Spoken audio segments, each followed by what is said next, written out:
Hello guys, ये सॉलैंड series का episode 223 है। पिछले एपिसोड में टैंगसेंग ने क्राइसेंथेमम मास्टर युगवान को मार डाला है।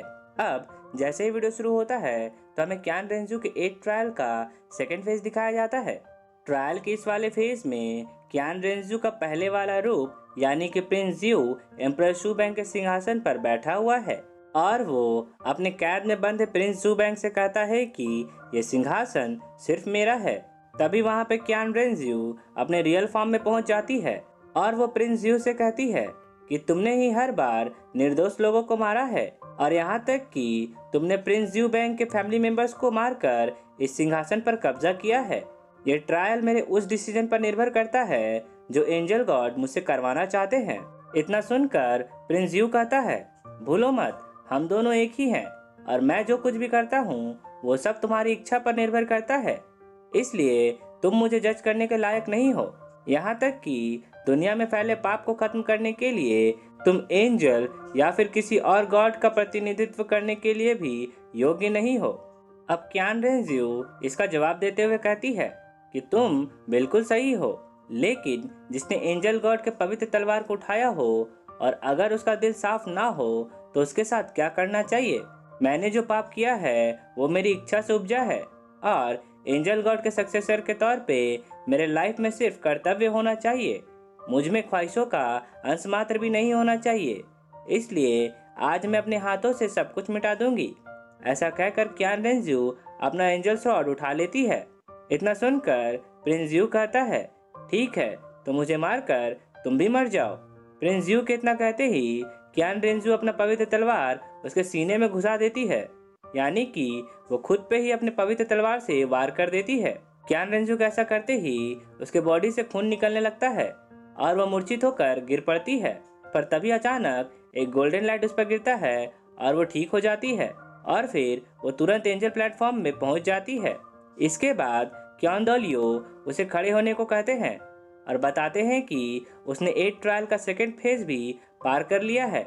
इतना सुनते ही क्यान रेंजू राहत की सांस लेती है, पर तभी उसके मन से प्रिंस यू की आवाज आती है और वो क्यान रेंजू से कहता है कि अगर तुमने केवल सत्ता हथियाने के लिए मेरी हत्या की है तो फिर तुम्हें जलन क्यों हो रही है। इसके बाद सीन चेंज होता है और हमें तियान आर्मी कैंप का मीटिंग हॉल दिखाया जाता है, जहाँ पर एम्परर शू बैंग, टैंग सैंग, मार्शल जी लॉन्ग और बाकी जनरल्स बैटल से जुड़ी स्ट्रैटेजी की योजना बना रहे थे। अब समय भी तेजी से बढ़ने लगता है और आखिरकार युद्ध से जुड़ी ट्रेनिंग और बाकी सभी तैयारियां पूरी हो जाती है। इसके बाद हमें कैंप के अंदर सभी सेक्स को दिखाया जाता है जो कि आपस में बातें कर रहे होते हैं और शावू और निंग रोंग रोंग बाकी सभी के लिए चाय ले आती है। यहाँ टैंग सैंग सभी को बताता है कि तियान दाओ आर्मी ने ठहरने के लिए रास्तों के बीच में डार्क पोस्ट बनाया हुआ है। टैंग सैंग इतना कह ही रहा होता है तभी वहाँ पे चिंगजियांग सूचना देने के लिए पहुंच जाती है और टैंगसैंग से कहती है कि उन 10 टीम्स को छोड़कर बाकी किसी भी दुश्मन का कोई निशान नहीं है। जियांग को देखते ही मा होंगजुंग फुदकने लगता है और फिर जियांग को छेड़ने के लिए पहुंच जाता है। इसके बाद टैंगसैंग जियांग से कहता है कि उन सोल मास्टर्स को मार्शल सोल एम्पायर का इलाइट सोल मास्टर कहा जाता है। भविष्य में और ज्यादा नुकसान ना हो इसलिए बीबीडोंग को इस तरह से लाइन अप करने के लिए दूसरी किसी भी टीम को भेजना मुश्किल होना चाहिए। जियांग, कहीं तुम्हारी स्काउटिंग टीम को लगातार गश्त लगाने में कोई दिक्कत तो नहीं हो रही है। अब इसका जवाब देते हुए जियांग कहती है, बिल्कुल नहीं। जियांग को इतना मेहनत करता हुआ देखकर मा होंगजुंग उसका मसाज करते हुए कहता है, जियांग, हमारी जोड़ी बहुत अच्छी है, क्या मैं तुम्हारे साथ निगरानी रखने के लिए चलूं? ऐसा कहकर मा होंगजुंग उसे चाय पिलाने की कोशिश करता है। अब जियांग चिढ़ते हुए से धक्का मारकर साइड करते हुए कहती है, इडियट, मैं बिजी हूँ, मुझे परेशान मत करो। ऐसा कहकर जियांग वहाँ से चली जाती है और मा होंगजुंग का मुंह उतर जाता है। ये देखकर ऑस्कर हंसने लगता है। इसके बाद दाइमुबाई कहता है कि मार्शल सोल एम्पायर के लिए ये झटका छोटा नहीं है, हमारे आगे आमने सामने की लड़ाई शुरू होने वाली है। मैं तो ये सोच रहा हूँ कि हमारे टैंक सेट के हिडन वेपन्स क्या कमाल दिखाएंगे। क्या ये वेपन्स वास्तव में मार्शल सोल एम्पायर के सॉल मास्टर्स की सेना को भारी नुकसान पहुंचा सकते हैं। अब इसका रिप्लाई देते हुए टैंगसैंग कहता है कि मार्शल सोल एम्पायर में बहुत सारे सॉल मास्टर्स हैं। बीबीडोंग निश्चित रूप से किसी भी तरह से हमारी ताकत का फायदा उठाने की कोशिश करेगी। अगर हम लियामा मैदान में जल्द से जल्द कब्जा नहीं कर पाए और मार्शल सोल एम्पायर को जियालिंग पास के पीछे खदेड़ने के लिए मजबूर नहीं कर पाए तो हमारी आर्मी बहुत ही बुरी परिस्थितियों में फंस जाएगी। इतना कहते ही अचानक एक सैनिक आवाज लगाते हुए सूचित करता है कि तियानदाव आर्मी के मार्शल जीलोंग पधार रहे हैं। अब तुरंत ही हमें मार्शल जीलोंग को दिखाया जाता है, जो कि अपने व्हाइट विंग टाइगर में बैठकर कैंप के अंदर घुसे चले आते हैं और फिर उतरकर तैंगसेंग को रिस्पेक्ट करते हुए कहते हैं, किंग लान हाओ, मैंने अब तक के सभी सिचुएशन के बारे में सुन लिया है। सावधानी बरतने के लिए और सप्लाई टीम को प्रोटेक्ट करने के लिए आपको बहुत बहुत धन्यवाद। अब सप्लाई लाइन पूरी तरह से बनकर तैयार हो गई है। एम्परर शुबैंग ने कल सुबह ही युद्ध के लिए ढोल बजाने का आदेश दे दिया है। ये सुनते ही तैंगसेंग कहता है, मार्शल जीलोंग, आपके काइंड बिहेवियर के लिए थैंक यू। सप्लाई लाइन को प्रोटेक्ट करना हमारा काम है। शायद बीबीडोंग का दिमाग खराब हो गया है, जिस वजह से इस बात की कोई गारंटी नहीं है कि वो आगे और क्या क्या हथकंडे अपनाएगी। इसलिए हमें और सावधान रहने की जरूरत है। इस सीन में जीलोंग का व्हाइट विंग टाइगर यहाँ वहाँ घूमकर सामान गिराने लगता है। इससे हमें ये तो समझ में आ जाता है कि मार्शल जीलोंग थोड़े घमंडी किस्म के हैं और इस समय अच्छा होने का दिखावा कर रहे हैं। तैंगसेंग की बात पूरी होते ही मार्शल जीलोंग कहते हैं, किंग लान हाओ, आप बहुत समझदार हैं, लेकिन लड़ाई जल्दी शुरू होने वाला है, इसलिए आप सभी हीरोज को वापस लौटकर आराम करना चाहिए। तब तक मैं बाकी मसलों को अपनी मौजूदगी में संभालने की व्यवस्था करवाता हूँ। इतना सुनकर मा होंगजुंग समझ जाता है कि मार्शल जीलोंग आखिरी वक्त में आकर सप्लाई टीम को प्रोटेक्ट करने का सारा क्रेडिट खुद ही लेना चाहते हैं। इस वजह से वह गुस्से में मार्शल जीलोंग की तरफ बढ़ने लगता है। तभी तैंगसेंग उसे रोक लेता है और मार्शल जीलोंग से कहता है, ठीक है मार्शल, इस मामले को संभालने की जिम्मेदारी आपकी हुई, अब हम चलते हैं।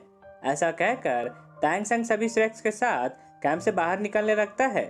ये देखकर मार्शल जीलोंग तुरंत कहते हैं, किंग लान हाओ, आपका सफर अच्छा हो, आराम से जाइएगा। इसके बाद सभी श्रेक्स अपने अपने घोड़े पर बैठकर वापस तियानदाव आर्मी कैंप की ओर जाने लगते हैं। तभी मा होंगजुंग तैंगसेंग से कहता है, थर्ड ब्रदर, हमें यहाँ आए ना जाने कितने दिन बीत गए हैं और आखिरी समय में मार्शल जीलोंग ने अचानक किसी और को पदभार संभालने के लिए भेज दिया है। अब तो हमारा सारा क्रेडिट उन्हीं को मिलेगा। तभी तुरंत दाई मुबाई इसका जवाब देते हुए कहता है कि राजनीति के पिंजरे में सिर्फ पावरफुल लोग ही शासन करते हैं, बाकियों को सिर्फ संघर्ष करना पड़ता है। ये सुनकर तैंगसेंग कहता है कि जब तक ये बैटल सही तरीके से चलता है तब तक क्रेडिट किसे मिलता है, इससे क्या फर्क पड़ता है। फैटी, अगर तुम्हें शासन करना और फेमस होना इतना ही ज्यादा पसंद है तो मैं तुम्हें तैंगसेट के 9 टेस्ट देने में कोई संकोच नहीं करूंगा। अगर तुम उस टेस्ट में पास हो जाते हो तो तैंगसेट का सेक्ट चीफ और किंग लान हाओ का पोजीशन मैं तुम्हें सौंप दूंगा। इतना सुनते ही मा होंगजुंग कहता है, नहीं नहीं, मुझे कोई पावरफुल पोजीशन नहीं संभालना। पावर तो मेरे लिए एक क्लाउड की तरह है, जिसे प्रैक्टिस करने के लिए मैं हमेशा चिंगजियांग के साथ जाना चाहूंगा। मा होंगजुंग के मुंह से ये बात सुनकर चिंगजियांग शर्माने लगती है। अब सभी श्रेक्स अपने घोड़ों को हाँकते हुए आगे बढ़ने लगते हैं। इसके बाद सीन चेंज होता है और हमें फिर से सप्लाई लाइन का वो कैंप दिखाया जाता है जहां पर सभी श्रेक्स पहले रेस्ट करने के लिए ठहरे हुए थे। अब मार्शल जीलोंग के चापलूस सिपाही उसकी जी हुजूरी करते हुए कहते हैं, मार्शल, सब कुछ ठीक है, आप चिंता मत करिए, हमने यहाँ सब कुछ संभाल लिया है। वे साउल मास्टर्स यानी कि श्रेक 7 डेविल्स हमारी मार्चिंग रूटीन को नहीं समझ पाए हैं। सुनो सिपाहियों, ये 9 लिव्स के गॉड मार्शल जीलोंग है। इतना सुनकर मार्शल जीलोंग अपने व्हाइट विंग टाइगर के ऊपर चढ़ते हुए कहते हैं, बस बहुत हुआ, तुम सब सावधान रहना। इतना कहकर मार्शल जीलोंग वहां से जाने लगते हैं। पर तभी हमें वहां पे हॉर्नेट क्लैन के बहुत सारे बीज यानी कि मधुमक्खियां दिखाई पड़ती हैं, जो कि तियानदाव आर्मी से जुड़ी कमजोर कड़ियों को पता लगाने के लिए निकली हैं और सारी जानकारी हासिल करके हॉर्नेट क्लैन के चीफ तक पहुंचाती जा रही हैं। इसके बाद हमें पहाड़ के ऊपर हॉर्नेट चीफ को दिखाया जाता है, जो कि अपने पॉइजनस बीज से मिली मैसेज को सुनकर कहती है कि जैसा एम्प्रेस बीबीडोंग ने मुझसे उम्मीद किया था ठीक वैसा ही हो रहा है। इतने दिनों के इंतजार के बाद आखिरकार मुझे तियानदाओ आर्मी से जुड़ी खामियां मिल गई हैं। ऐसा कहकर हॉर्नेट चीफ अपनी किसी सॉल स्किल का यूज करके बहुत सारे ग्रीन बीज में बदल जाती है और वहां से निकल पड़ती है। इसके बाद हमें जियालिंग पास का मीटिंग हॉल दिखाया जाता है, जहां पर हॉर्नेट क्लैन की एक डिसाइपल बीबीडोंग के सामने बो करते हुए कहती है कि वो एम्प्रेस बीबीडोंग के लिए एक जरूरी सूचना लेकर आई है। ये सुनते ही बीबीडोंग सब कुछ समझ जाती है और मुस्कुराने लगती है।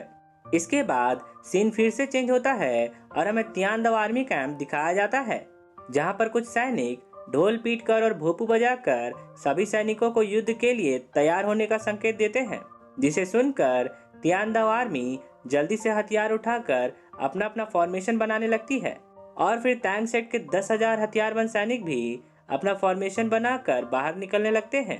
टैंक सेट के 10,000 सैनिकों के अलावा टैंक्स क्लैन के 2,000 सॉल मास्टर्स भी अपना फॉर्मेशन बनाने लगते हैं। तियानदाओ आर्मी के बीच में सबसे आगे अटैकिंग क्लैन, डिफेंस क्लैन और मेडिकल क्लैन के डिसाइपल्स अपने क्लैन एल्डर के साथ खड़े थे। उनके पीछे स्पीड क्लैन और चीबाओ क्लैन भी खड़ी थी। चीबाओ क्लैन यानी कि 7 ट्रेजर ग्लेज स्टाइल स्कूल को प्रोटेक्ट करने के लिए श्रॉड मास्टर और बोन मास्टर उनके साथ खड़े थे। हवाई हमले के लिए बड़े बड़े बलून शिप का बेड़ा भी पहले से तैनात हो गया था। अब मार्शल जीलोंग भी अपनी आर्मी की टुकड़ी को कमांड करने के लिए उनके सामने पहुंच जाते हैं। जब सभी अपनी अपनी पोजीशन पे पहुंच जाते हैं तो भोपू बजाकर आर्मी के कमांडर इन चीफ यानी कि एम्परर शू बैंग को सूचित किया जाता है। इसके बाद एम्परर शू बैंग अपने दोनों हेड चीफ के साथ आगे आते हैं और अपनी आर्मी का मोराल बढ़ाते हुए कहते हैं, सोल्जर्स, मार्शल सोल एम्पायर के क्रूर अत्याचार के कारण हम में से कई लोगों ने अपना घर खोया है, अपनी फैमिली खोई है। इसी वजह से आज हम यहाँ एकत्रित हुए हैं। हमें मार्शल सोल एम्पायर को जोर शोर से बताना होगा कि हम कभी हार नहीं मानेंगे। मैं आपकी तरफ हूँ, हमारे लोग आपकी तरफ है, तो अब हमारे मातृभूमि की रक्षा करना हमारा कर्तव्य है। इतना कहकर एम्परर शू बैंग अपना शाही तलवार उठाते हुए कहते हैं, मातृभूमि की रक्षा हो, तियानदाओ एम्पायर की जीत हो। अब अपने एम्परर से ऐसा मोटिवेशनल स्पीच सुनकर पूरी आर्मी का मोराल हाई हो जाता है और वे सभी मातृभूमि की रक्षा हो, तियानदाओ एम्पायर की जीत हो का नारा दोहराने लगते हैं। इसके बाद एम्परर शू बैंग उन्हें आगे बढ़ने का आदेश देता है। आदेश मिलते ही पूरी तियानदाओ आर्मी और टैंक सेट की आर्मी आगे बढ़ने लगती है और फिर यहीं पे एपिसोड 223 का पहला पार्ट खत्म होता है। सो गाइस, आई होप कि आपको ये वीडियो अच्छी लगी होगी और अगर आपको मेरा एक्सप्लेनेशन पसंद आया हो तो इस वीडियो को एक लाइक करना तो बनता है। और अगर आप एक नए अनाम लवर हैं तो मेरे चैनल को जल्दी से सब्सक्राइब कर लें, क्योंकि मैं ऐसे ही वीडियोस लाता रहता हूँ। तो अब मैं आपसे मिलता हूँ नेक्स्ट वीडियो के साथ। तब तक के लिए take care and good day.